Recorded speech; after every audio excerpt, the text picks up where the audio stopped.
أعمالنا من يهده الله فلا مضل له ومن يضلل فلا هادي له.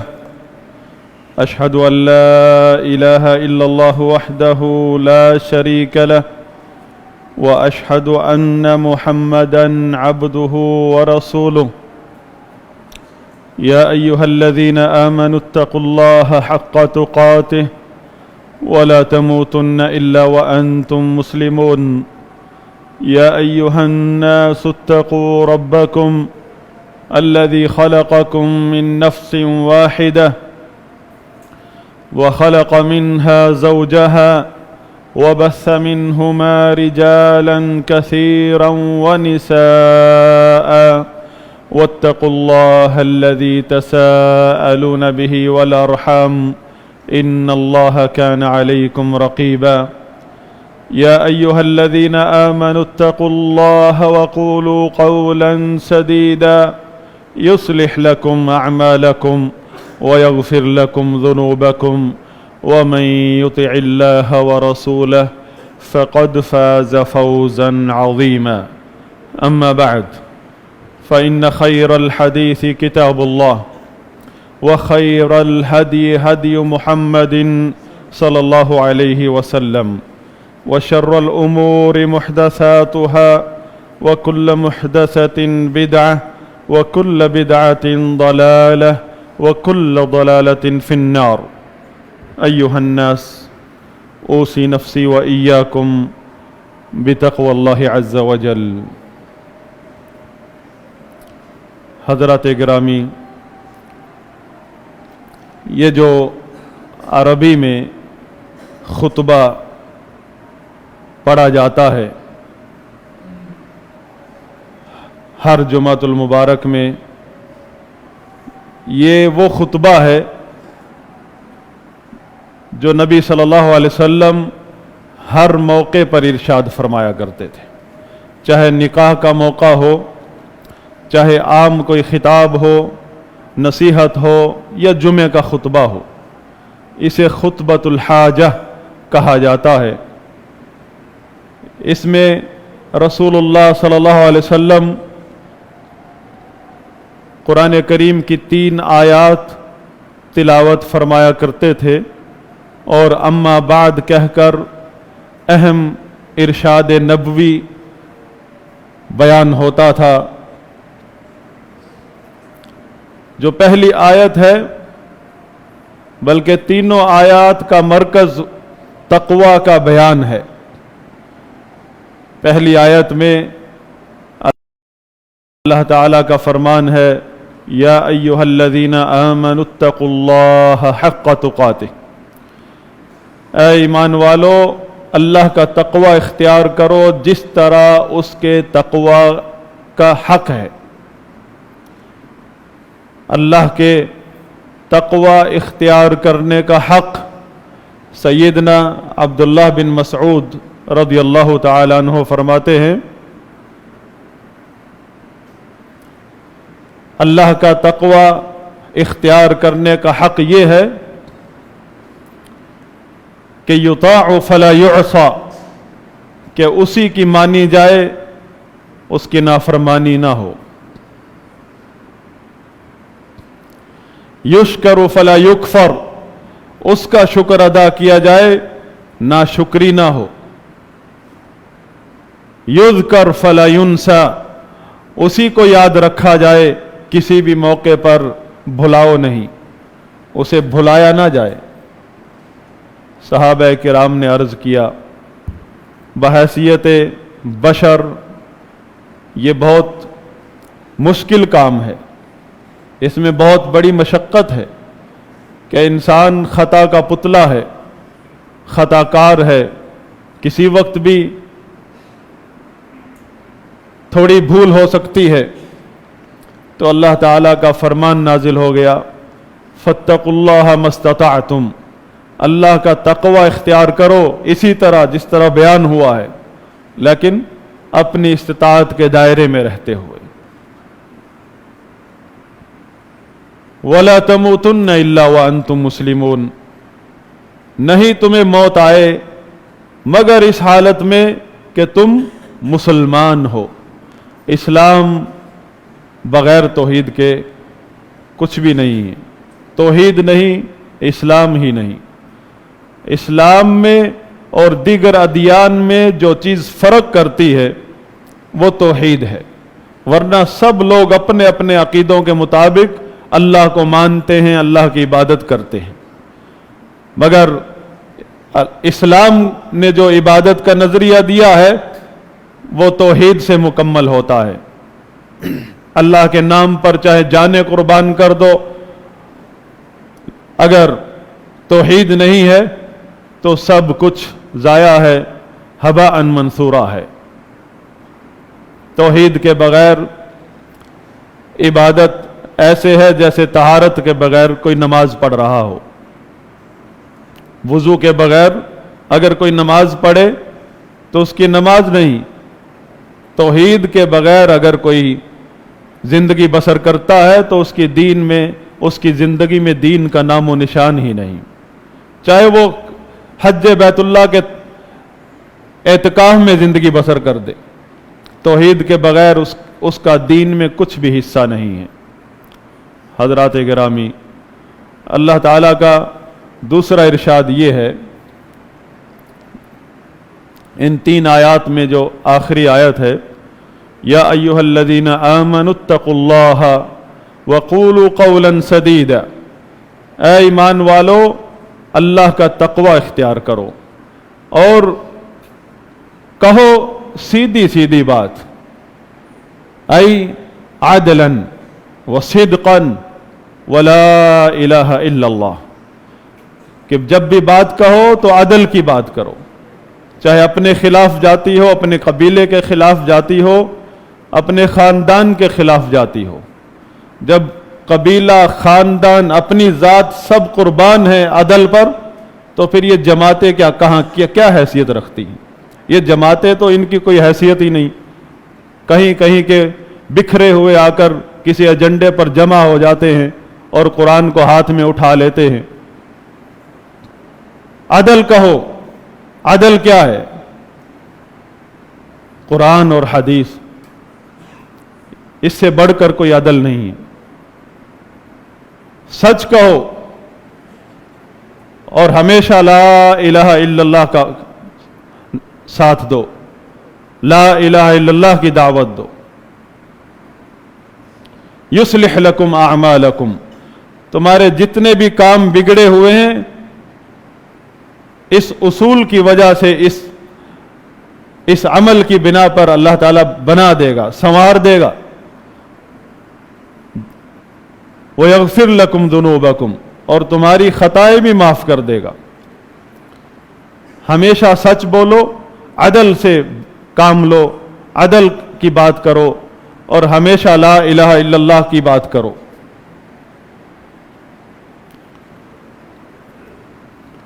یعنی آپ کا شعار، آپ کی دعوت، آپ کی پہچان عدل ہو، سچائی ہو، اور لا الہ الا اللہ آپ کی علامت ہو، پہچان ہو، تو اللہ تعالی ہر کام بنا دے گا۔ آپ کا ذاتی کام بگڑا ہوا ہے، آپ کے معاشرے کا، آپ کی قوم کا، آپ کے ملک کا، سب حالات درست ہو جائیں گے، لیکن جب جانبداری سے کام لوگے تو پھر سارا توازن خراب ہو جائے گا۔